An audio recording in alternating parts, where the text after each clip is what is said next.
had a good fast. I never felt hungry at all. Well, the fast was about a half hour earlier. Normally Yom Kippur it's 7:30.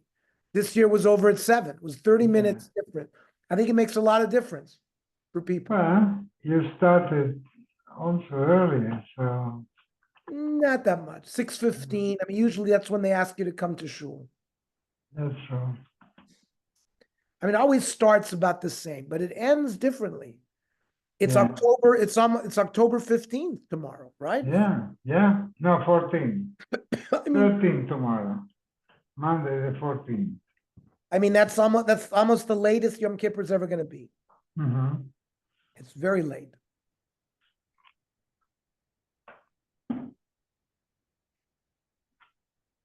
But you were not there for Mincha.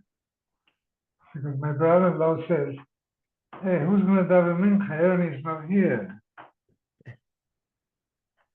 I've davened mincha many years at Young Israel, yes, but not Yom Kippur, Rosh Hashanah, because I'm usually Yes. the Rosh Hashanah. Yeah. Yeah.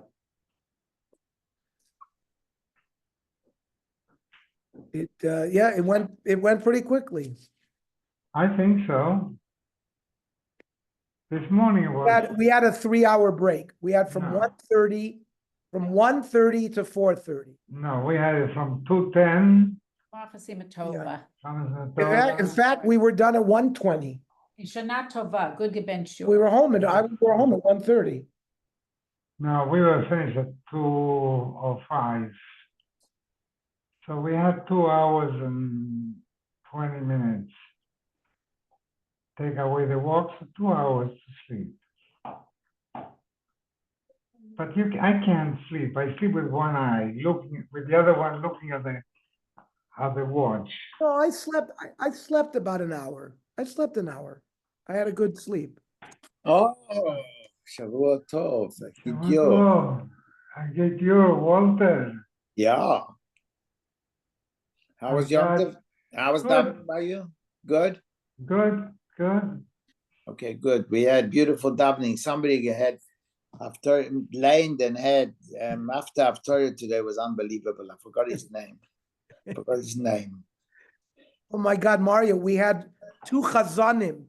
So because the chazan who's daven Shachris normally is not with us for Musaf, but he stayed this year.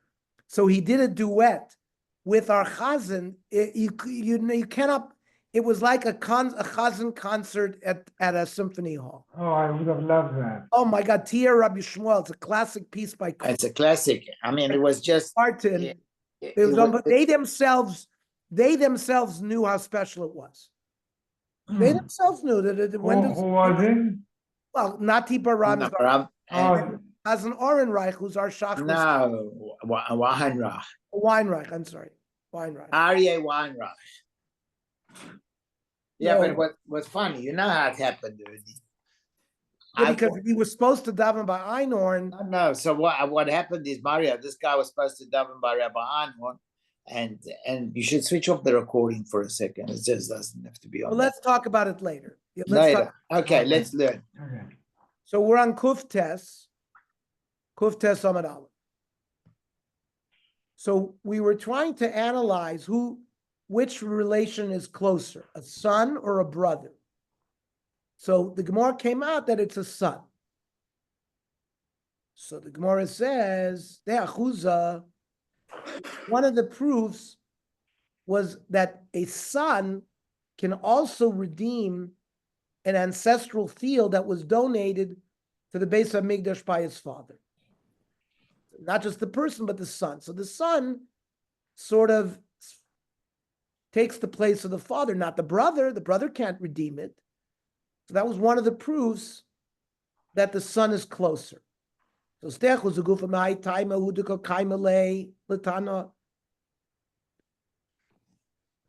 whole din that a son can redeem is not written in the Torah.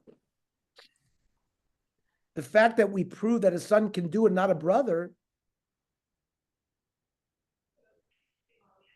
even though a brother does yibum, we say klum yesh yibum el b'makom shein ben.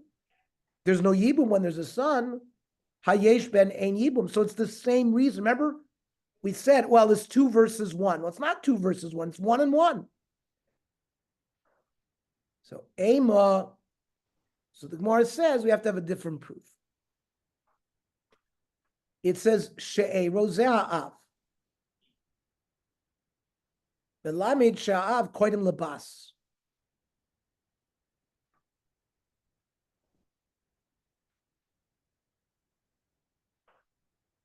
That the father goes before a daughter by Yerusha. If there's no father, the bas inherits. So, Yachol Yagdim Leben, maybe a father will always inherit even more than a son. Talmud Loimer HaKarav, Karav Koidim. Kivin Shalin Yibum Ben Ubas Ki Adori Ninu. Now, when it comes to Yibum, you don't have to have a son to pater Yibum. Even a daughter paters Yibum, any child. So le'inyan nachla nami benu baski hadari ninu. So a son and a daughter is the same. I ve'ema she'ero ze'av melamed she'av kodim la'achei ha'av, to prove that a father inherits before the brothers of the father. Yachol yagdim la'achin, that maybe the father's brothers should go before the brothers themselves. Talmud Lomer HaKarav Kodim. So the Gemara says, "Achi av lo tzricha kra." That doesn't work, because to include brothers of a father, you don't need to put Achi av mikoach man kosu. How are brothers of the father involved? Because of the father. Mikoach av koy av koy yarse achi av. If the father's alive, the brothers of the father doesn't get anything. V'hai kra lav achi ksivi. And the pasuk actually is written something else. Tichsiv. It says, "V'mein lo achim." If there are no brothers, unsatem es nachlaso lachi aviv.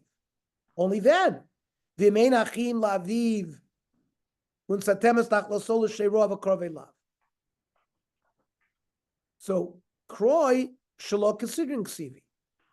The psukim are not written in the regular order, because it doesn't make any sense that the father's brothers would have a kadim over the father. So that's why we could do that drasha. Now, the fact that a father inherits before a person's brothers, and we learned it from She'ero, V'hai tana ma'aseh l'ma'acha. This Tana learns it somewhere else, the Tanya. As Zutarash Rabbi Shmuel Rabbi Yossi, Ish kiyamus, uven ein lo, person dies, doesn't have a son. Vavartem es nachlaso levito, the daughter gets it. It uses the word vahavartem, not unesatem. B'makom bas atamavir nachla. That means when there's a daughter, somebody else really should get it, but we move it over to the daughter. And who is that? Minav. Really, the father should get it, but the Torah gave it to the daughter.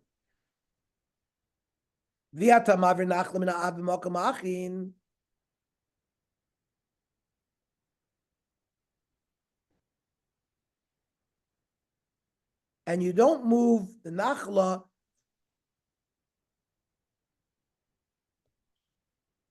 when there's brothers, because the father is closer.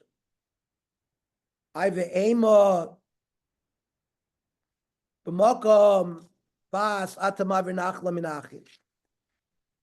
there's a daughter, the brothers don't get it. But maybe a father should even precede Yerusha of a daughter when there is a daughter and a father. Maybe the daughter doesn't get it, the father should get it. The word vavartem rather than unesatem means, yes, I had a havamina that it should go to the father, but we move it over to the daughter. And not only that, the daughter gets it before the achim. A daughter is certainly closer relative to her father than the guy's brothers. And therefore a bas goes before the father as well. So there are two drashos that a father inherits his son before the son's brothers get it. Ulamai nafkalei vavartem. Those that learn out that a father gets it from this drush of vavartem, I she'ero ma'avidle. The other people darshaned it from she'ero. What do they do with she'ero? They use it for something else. She'ero zu ishto. Malamed shabal yorishis ishto. Who inherits his wife? The husband. Ulamad denafkele she'ero hai vavartem avidle. The one who learns from she'ero, what does he do with the vavartem? L'chadatanya. Rabbi Yomi, b'chulan nebraven nesina. As unesatem. By a daughter, kan nebraven havara.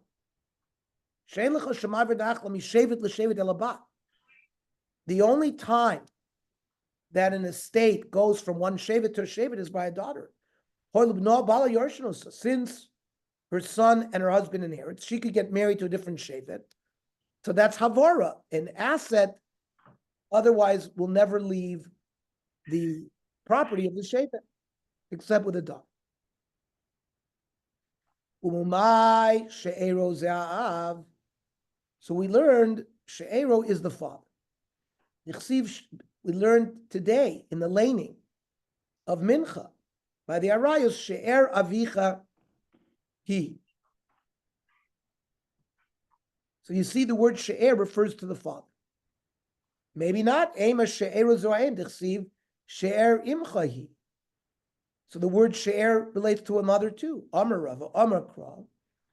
Unsatem esnachlo l'sheiro akarov elav mimishpachto v'yarash osa. That means she'ero is connected to mishpachto. Mishpachas av kruya mishpach. Mishpachas aim ena kruya mishpach. A father's family is how you transmit. One's a Kohen, one's a Levi, you're from Shevet Binyamin. It follows the father, not the mother. Nechsiv lemishpachosam leveis avosam. Freit the Gemara, umishpachas aim ena kroi mishpacha. What? The family of the mother is not a mishpacha. Vaksiv. It says in Shoftim, Vahi nar mebeis lechem Yehuda, mimishpachas Yehuda, v'hu Levi, v'hu Gershom. This was they appointed by Pesel Micha. Remember, the grandson of Moshe Rabbeinu was appointed to be the Kohen there. So it's called him. He's from Beis Lechem Yehuda, and he's a Levi. So what do you mean? Hagufa kasha Amrit v'hu Levi Alma Levi Yossi. He's from Shevet Levi. Then you say Mishpachas Yehuda, Alma Yehuda Yossi. So what is it? Is he from Levi? It's from Yehuda. Elalav Davua mi Levi, the Ime mi Yehuda. So his father was from Levi. That's why he's a Levi. But his mother was Yehuda. Yet he's called Mishpachas Yehuda. So this is the Gemara's attempt to prove that even a mother has the concept of mishpacha. The Ka'amar Mishpachas Yehuda. Amar Rabba bar Rav Chanan. Lo Gavra Dishmei Levi. His father was from Shevet Yehuda too. His name was Levi, just like my name is Elimelech. Walter's name is Ze'ev. His name was Levi. He's not a Levi. Yochi, if that's the case, I don't call Amar Micha. Right? When Micha took this guy to be the Kohen of Avodah Zarah, Ataya Dati, now I know. Ki eitiv Hashem li, ki haya li alevi lekohen. So it's clear that he was a Levi. It was a good simon to Micha that he's going to be Meshamish as a Kohen Gadol, even from the same Shevet.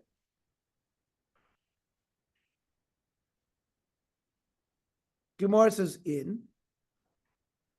wasn't from Shevet Levi. He was Yehuda, and his name was Levi. Even so, Micha saw a good simon in the fact that his name was Levi. The Yisrael Gavra Dishmei Levi.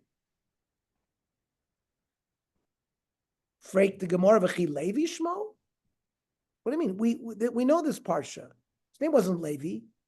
Valo Yehonatan Shmo. Shneimar v'Yehonatan ben Gershom ben Menashe hu ubanav hayu kohanim l'shevet hadon. They served as the Kohen for this Pesel Micha for Shevet Dan.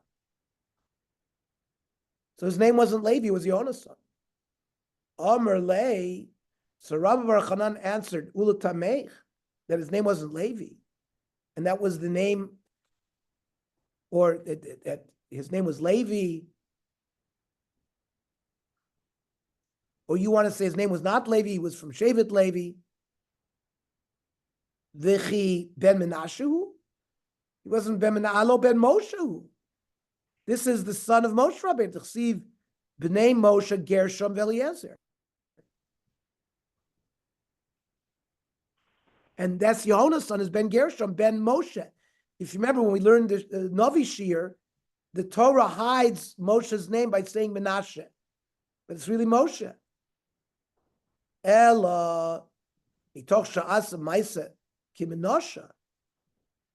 Menashe Melech Yehuda was a big avodah zorah. Tolo because of Menashe, they called him Ben Menashe. Hachanami.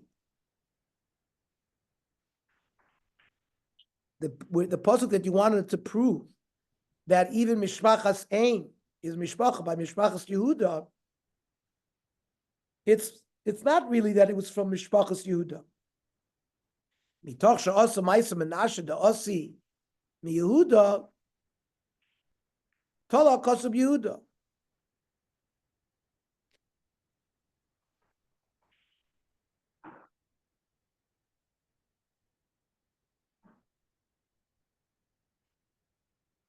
He was really from Shevet Levi. Why do they call Mishpachas Yehuda? He did Maisa Menashe ben Chizkiah. Chizkiah was from Shevet Yehuda, Menashe Amelech. Right? Mitoch Sh'asa Menashe da Osim Yehuda, Tolo HaKosub Yehuda. He was really from Shevet Yehuda. Amar Rav Yechli Mishum Rav Shem ben Yochai. Mikan Shetolos HaKalkola b'Makulko. When something bad happens, you connect him to a bad person.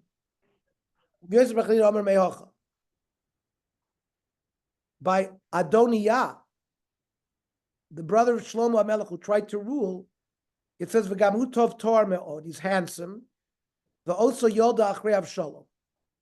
He gave birth to him after Avshalom. So, V'alo Adonijah ben Chagis, Adonijah was from Chagis, v'Avshalom was ben Ma'acha. So what do you mean, oso yolda achrei Avshalom? That it's mashma that they were born from the same mother. No, here also, Adonijah did an act of rebellion, just like Avshalom did. Because Adonijah also is being married with Malchus. Tola Kosov Avshalom. He made him like a brother and everything, even from the same mother.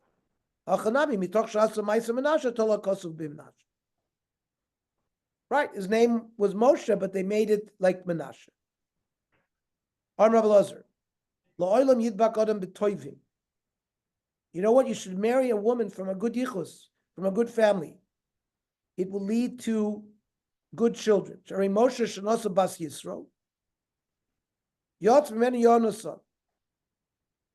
Moshe married Bas Yisro. He was a priest of Avodah Zarah. Yonasan came out also as Mishamish Avodah Zarah. It means Moshe didn't marry good yichus. Aaron, Shenosa Bas Aminadab. Aaron's wife Elisheva Bas Aminadab. He was a meyuchas from Shevet Yehuda. Yotzbenu Pinchas. So he had a good child. I don't understand something more. Pinchas Lav and Yisro. I don't understand also with Yitro. Yitro's got a pasha named after him. He was his father-in-law. He wasn't Jewish, but yeah, but he was a Kumar Avodah Zarah. Then later on he became a Baal Tshuva. But you see that it's stuck with his great-grandchildren. This Yona's son had a connection to Avodah Zarah because of the Alta Zayda Yisro. That's what the Gemara says. Now, doesn't mean that Yisro didn't have good qualities. Of course, he had great qualities. But here we're not finished. Upinchas lav mi Yisro ka'asi? Pinchas himself came from Yisrael. Vaksiv. Ve'elazar ben Aaron lakach lo mibnos Putiel lo lisha. Elazar, the son of Aaron, took from the daughters of Putiel for a wife, and they gave birth to Pinchas. What is this Putiel? My love, da'osi mi Yisrael. Because Pite Magolim of Avodah Zarah, he fattened calves for Avodah Zarah. His name was Putiel. How can you tell me, oh, Moshe had a problem because he had the Yisrael, but and then compared to Aaron, you see Pinchas also was from Yisrael. More says lo. The Asimi Yosef. Pinchas came from Yosef. Shepit peit be Yitzra. He had a debate with his Yetzer. Should he do the sin with the Eishes Potiphar or not? But he won. So the word Putiel doesn't come from Pite Magolim, it comes to Pit peit with his Yetzer. But the Gemara has another right. V'halo shvatim avazimoso. When Pinchas killed Zimri, the other Nisim said, "What are you doing here? Reisa ben Puti zeh ben shepitim avi imo agolim avodah zara." That the father of his mother offered a golem avodah zara who yarag nosli shavim Yisrael. So you see, it's not after Yosef; it's after Yisrael. Okay, the Gemara has an answer. We'll learn that tomorrow. So tomorrow, we're going to learn the Navi Shir at 8:00. We'll learn the Daf Yomi at 7:00. Okay. Okay, shkoyach. Uh,